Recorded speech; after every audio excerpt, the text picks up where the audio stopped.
Magandang hapon, boss. Ito yung tinatawag natin lutong kahoy, no? Lutong natural. Oh, natural. No? Ano po ba yung niluluto natin, boss? Baka. Baka. Kasi kailangan may sabaw. No? Tama, boss. Papalambutin muna natin siya.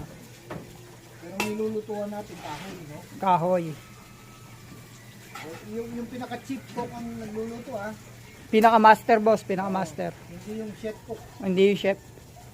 Chef cook. Iba yun. Yan, ah. Magandang hapon, ha? Gandang hapon. Yan. Sabi nga nila, dito, masarap, mamuhay.